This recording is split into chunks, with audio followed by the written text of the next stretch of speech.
서울 강북의 오래된 거리, 사람들이 분주하게 오가는 그 좁은 보행자 도로 위에서 사람들의 시선이 미처 닿지 못하는 한 장면이 있었다. 흰 셔츠에 슬랙스를 반듯하게 차려입은 중년 남성. 은발이 성성한 그의 이름은 진호. 옛날 같으면 회사 정문에서 그가 나타나는 순간 직원들 모두 숨을 죽였다던 부동산 재벌이자 냉철한 사업가로 불리던 그였다. 그런 그가 지금은 매일같이 이른 아침 그리고 늦은 오후 작은 휠체어를 조용히 밀고 다니며 이 거리를 걷고 있었다. 휠체어 위에는 그의 딸아은 8살, 생기가 전혀 느껴지지 않는 창백한 얼굴, 무기력한 두 손, 언뜻 보기엔 마치 왁스로 만든 인형 같았다. 하은의 눈동자는 늘 땅만 보고 있었고 단 한 번도 사람들과 눈을 마주친 적이 없었다. 진호는 말없이 아이를 밀고 걷는다. 서울역 근처 낡은 서점 앞에서 한참을 멈춰 섰다. 하은이 예전에 자주 들르던 만화책 가게였다. 그때의 하은은 달랐다. 활발하고 호기심 많은 아이, 친구들 사이에서도 분위기 메이커였고 뛰고 구르기를 좋아하던 아이였다. 그러나 어느 비 오는 날 보호자가 잠시 방심한 찰나의 순간 길을 건너던 하은은 미끄러졌고 빠르게 다가온 오토바이에 부딪혔다. 병원에서는 다행히 골절은 없다고 했지만 하은은 그날 이후 입을 열지 않았다. 걷지도 웃지도 울지도 않았다. 그녀는 살아있지만 움직이지 않는 말 그대로 정지된 시간 속에 갇혀버렸다. 진호는 모든 병원을 찾아다녔다.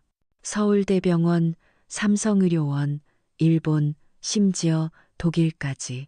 하지만 의사들의 답변은 한결같았다.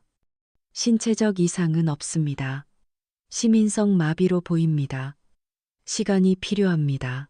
그러면서도 그 시간은 늘 불확실했고 처방되는 약은 언제나 진호 자신이 먹을 수면제였다.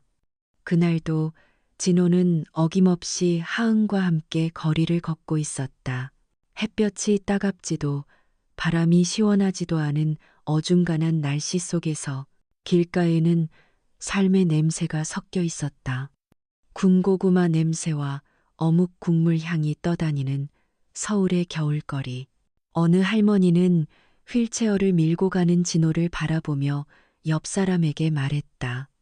제 옛날에 동네 골목에서 축구도 잘했는데 지금 저러고 있으니 마음이 아프다. 사람들은 그냥 지나쳤지만 어떤 시선은 짧게 머물렀다. 하지만 누구도 다가서진 않았다. 진호는 계속 걸었다. 하은은 여전히 조용했다. 그러던 그 순간 예상하지 못한 작은 기적이 찾아왔다. 횡단보도 앞에서 한 소년이 로또 복권을 들고 다가왔다. 아저씨, 로또 하나만 사주세요. 오늘 다 못 팔면 집에 못 가요. 진호는 고개를 젓고 무심히 손을 내저었다. 소년은 씩 웃으며 고개 숙여 인사하고는 떠났다.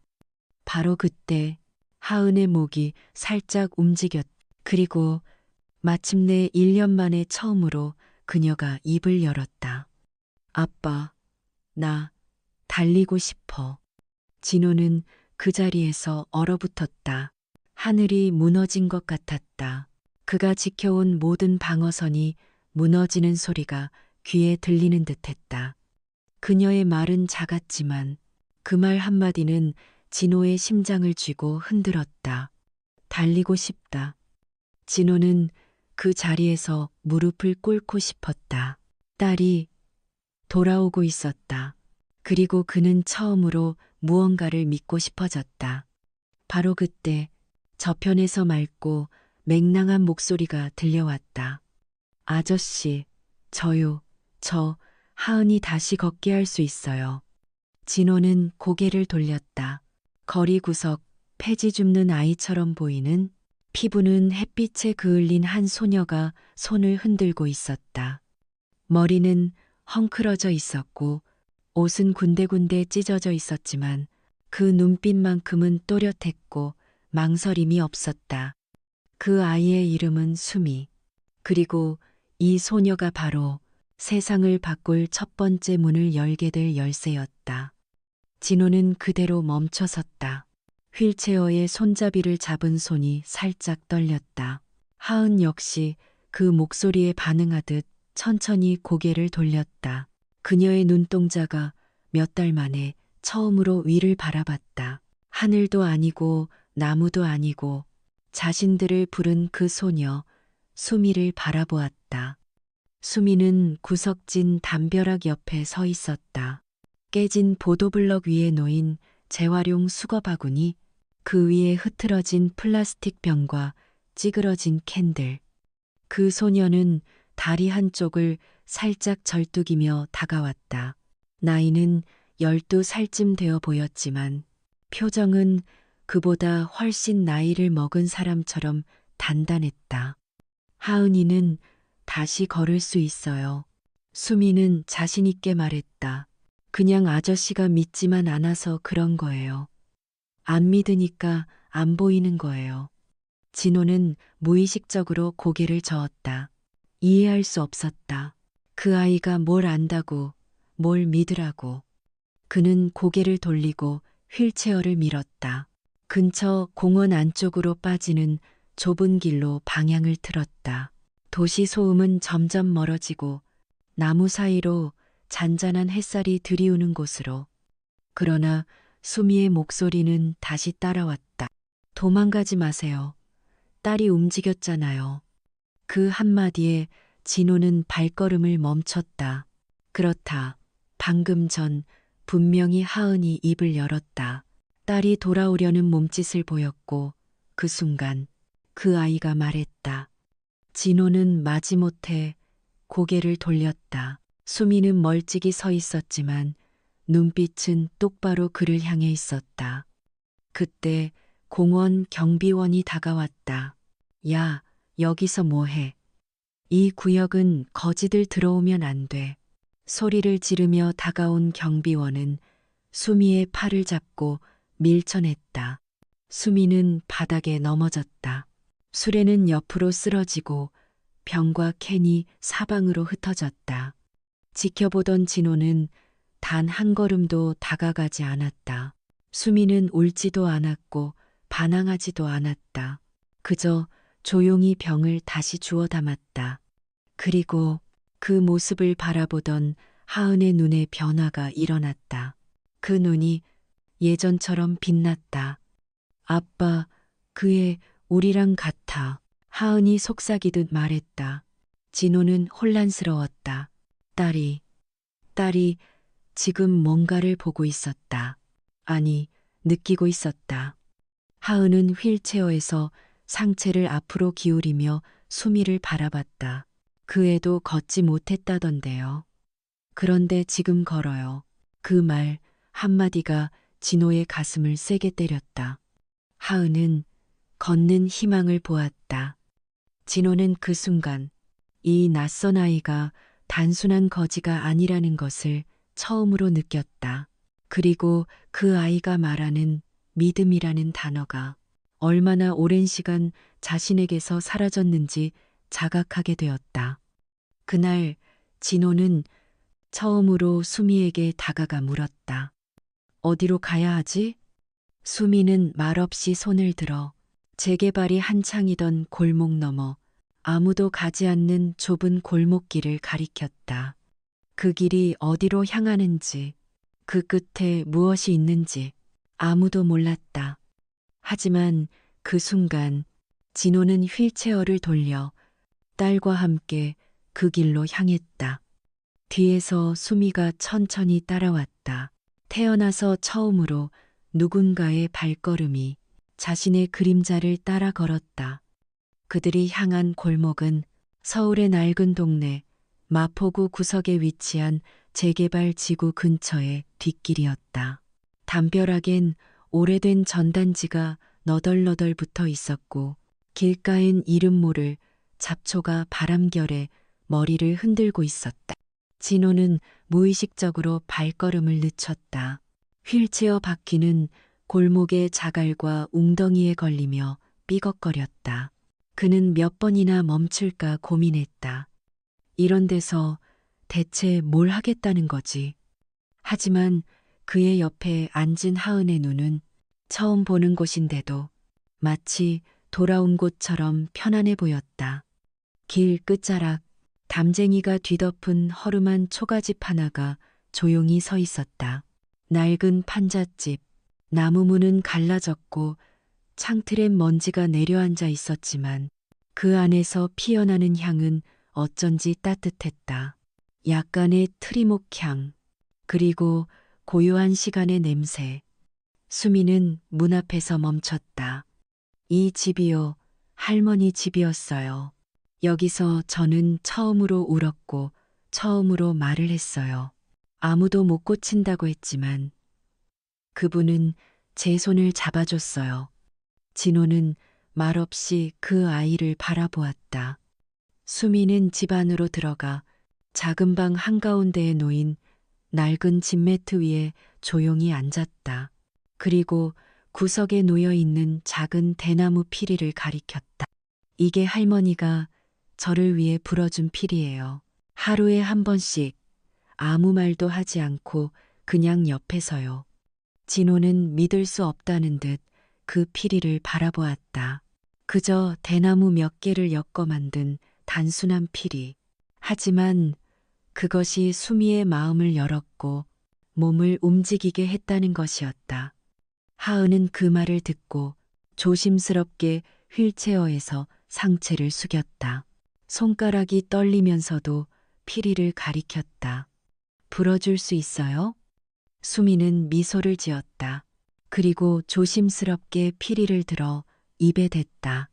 처음 나는 소리는 거의 들리지 않을 만큼 작고 얇았다. 하지만 다음 음은 조금씩 길어졌고 길어진 만큼 따뜻해졌다. 진호는 그 음을 들으며 어릴 적 기억을 떠올렸다.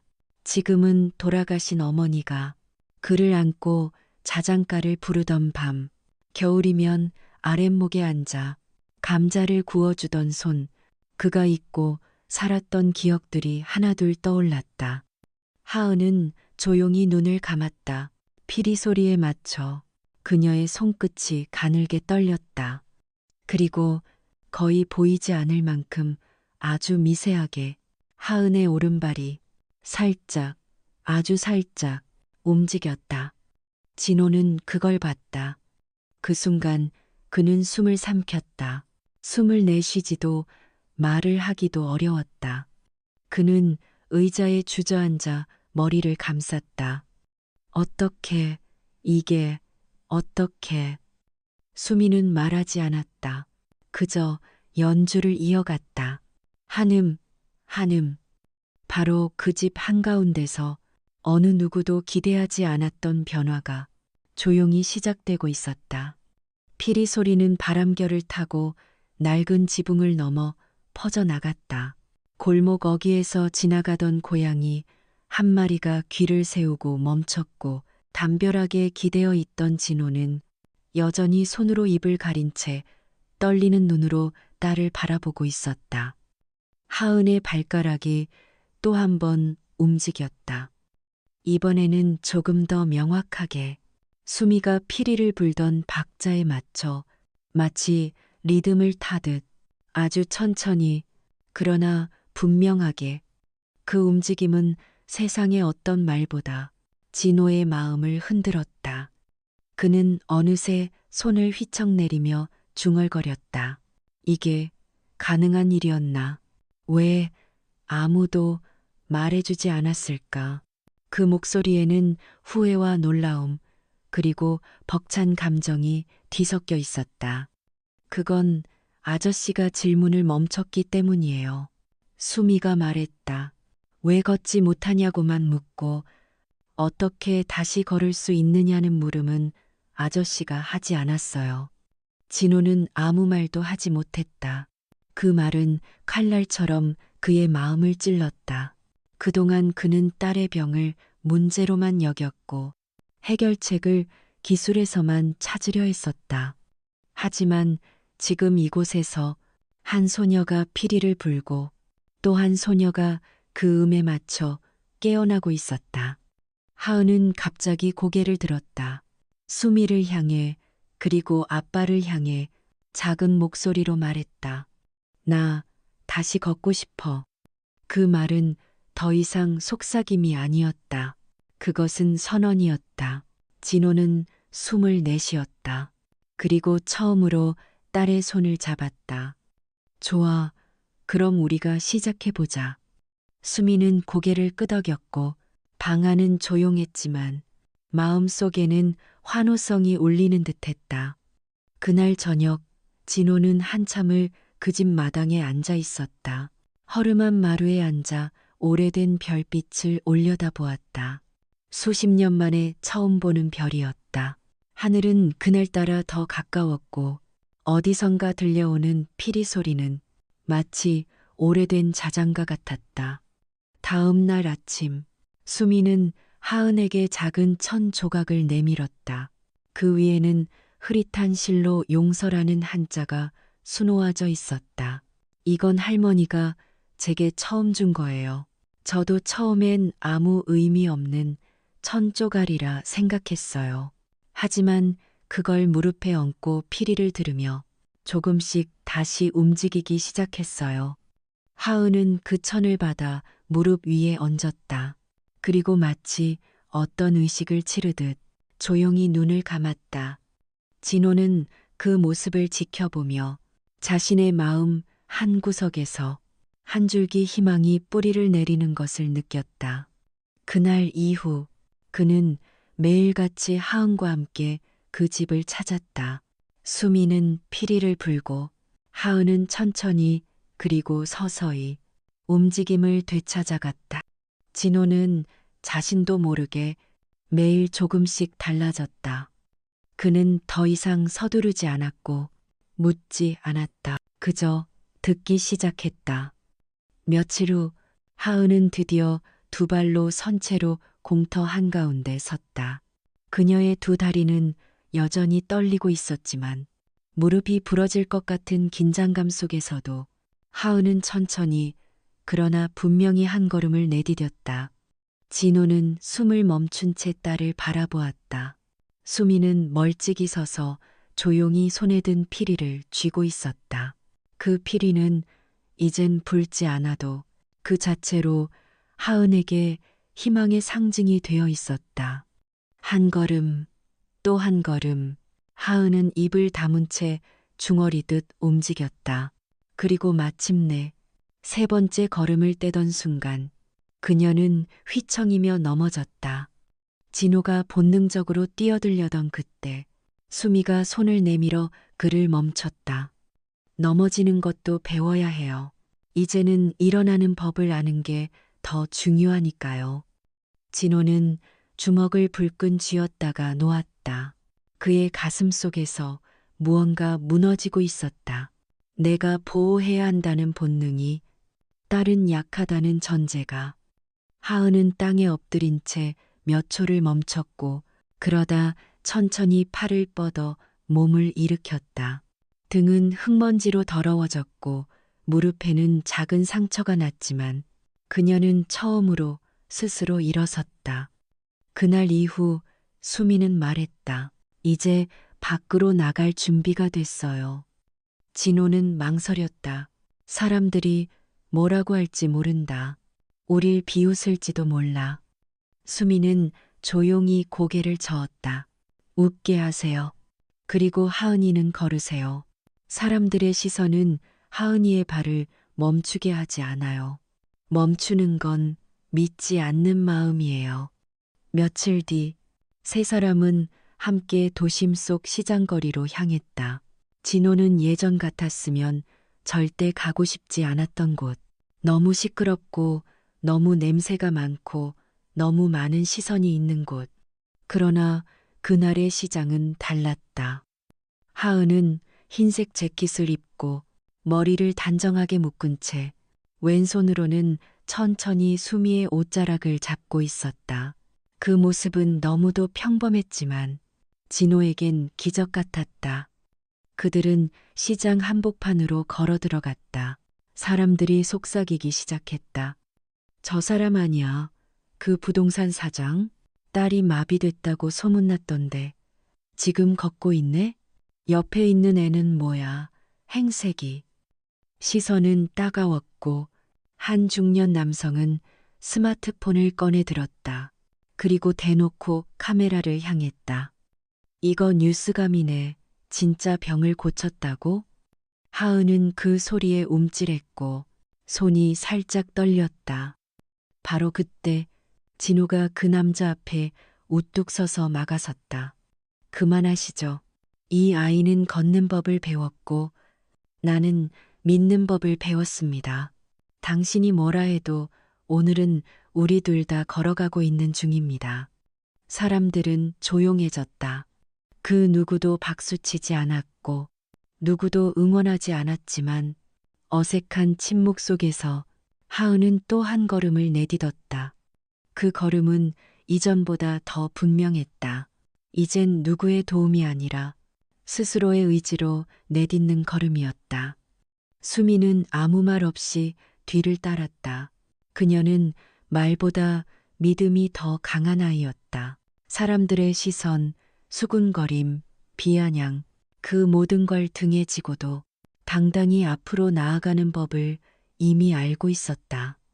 그날 밤 진호는 조용히 하은의 방에 들어갔다. 하은은 피곤했는지 잠이 들었지만 손엔 여전히 그 용서가 수놓인 천을 쥐고 있었다. 진호는 딸의 이마에 입을 맞췄다. 그리고 처음으로 딸의 방 안에서 자신이 용서를 구해야 할 사람이라는 걸 느꼈다. 미안하다.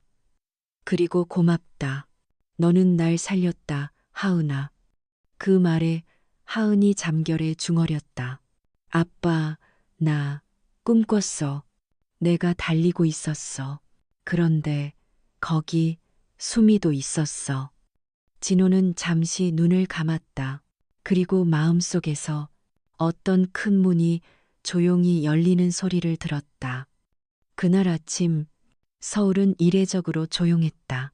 늦가을의 공기 속엔 겨울의 첫 입김이 섞여 있었고 골목 사이로 스며든 햇살은 그저 따뜻했다기보다 깨끗했다. 진호는 창문을 열고 오래도록 바깥을 내다보았다. 몇 달 전만 해도 그는 자신이 이런 계절을 음미하게 될 줄 몰랐다. 하지만 지금 그는 겨울 냄새 속에서 봄의 기척을 느낄 수 있었다.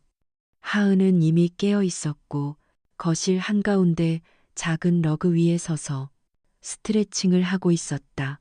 무릎에는 여전히 파스 자국이 있었지만 표정은 맑았고 자신감이 넘쳤다. 그녀는 진호를 보자마자 웃으며 말했다. 아빠, 오늘 나 혼자 학교 가볼래. 진호는 잠시 말을 잇지 못했다. 그는 지난 몇 달간 매일같이 하은을 등에 업고 병원을 오갔고 휠체어에 앉은 딸을 지하철 계단에서 안고 올라갔다. 하지만 지금 딸은 자신이 스스로 나아가겠다고 말하고 있었다. 알았어. 근데 진호는 미소를 지으며 말했다. 혼자 가는 첫날 내가 모퉁이까지만 따라가도 될까? 하은은 고개를 끄덕이며 웃었다. 그 미소는 그 어느 날보다 강하다는 의미였다. 학교 앞 도로엔 여전히 분주한 아이들이 있었다. 엄마 손을 잡고 등교하는 아이들, 아침을 입에 물고 뛰어가는 아이들. 그 사이에서 하은은 천천히, 조용히, 그러나 단단하게 걸었다. 진호는 멀리서 그 모습을 지켜봤다. 하은은 학교 정문 앞에서 잠시 멈추고 등 뒤를 돌아보았다. 멀찍이 서 있던 아빠가 손을 흔들었다. 하은도 손을 흔들고 천천히 정문 안으로 들어갔다. 그 순간 진호는 혼잣말로 말했다. 그래, 오늘이 내 생일이다. 다시 태어난 날. 그리고 그날 저녁 진호는 한 봉투를 꺼냈다. 봉투 안에는 자신의 회사 간판 교체를 요청하는 문서, 이사회 사임서, 그리고 몇 개의 공공기부 서류가 들어 있었다. 이제 그는 누군가의 사장이 아니라 누군가의 아버지로 살고 싶었다. 그리고 그는 조용히 그 봉투 위에 한 줄을 썼다. 처음으로 다시 시작하는 날.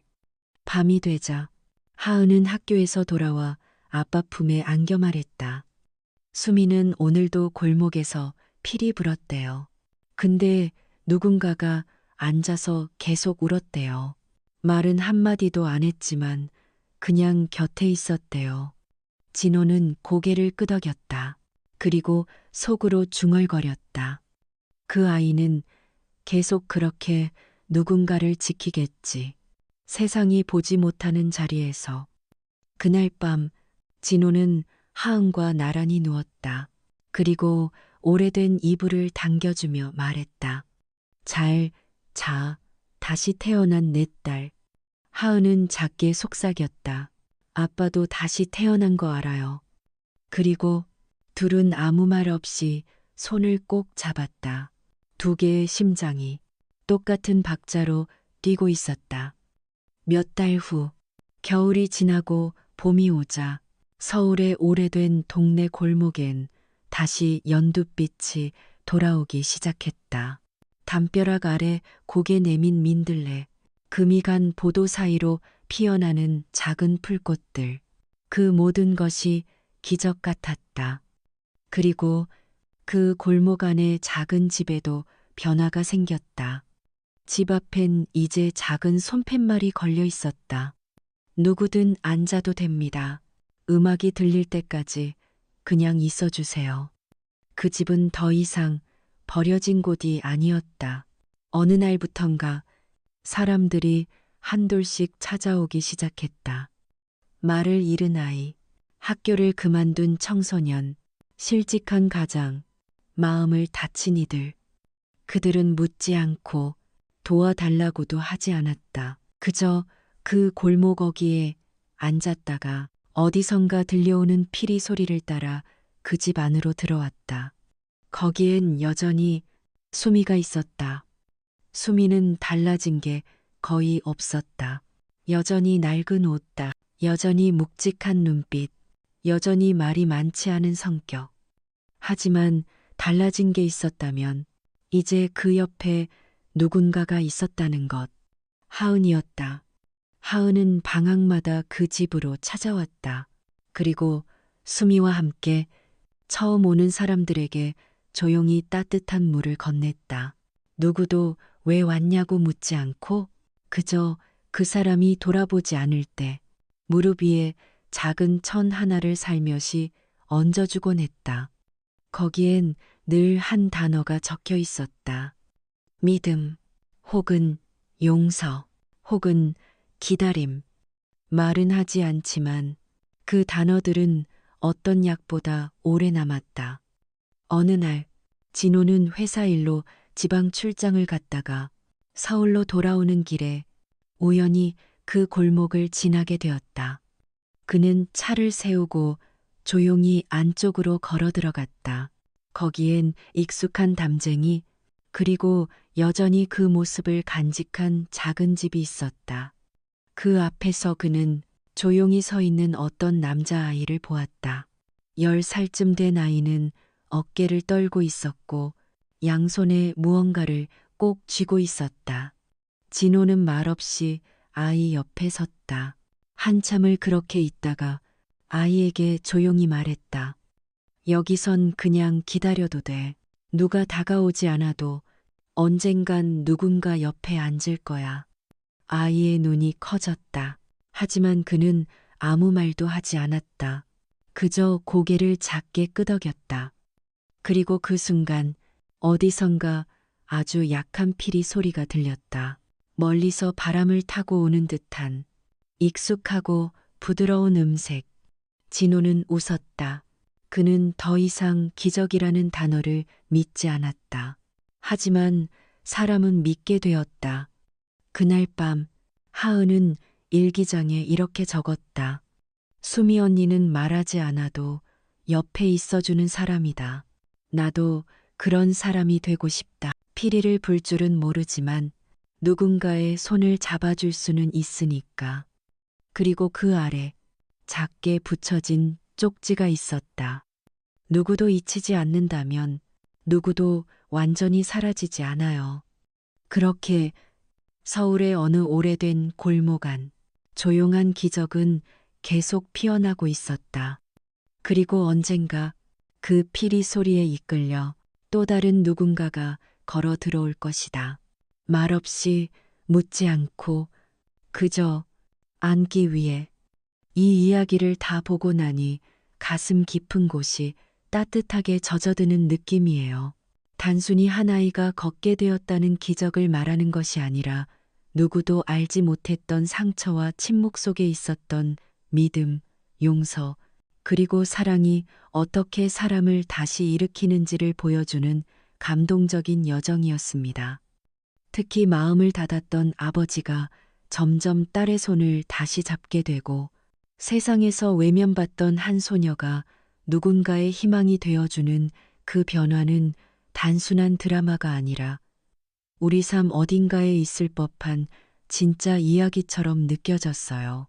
한 번의 말도 없이 곁에 있어주는 사람, 조용히 손을 잡아주는 사람의 존재가 얼마나 큰 힘이 되는지 다시 한번 느끼게 됩니다.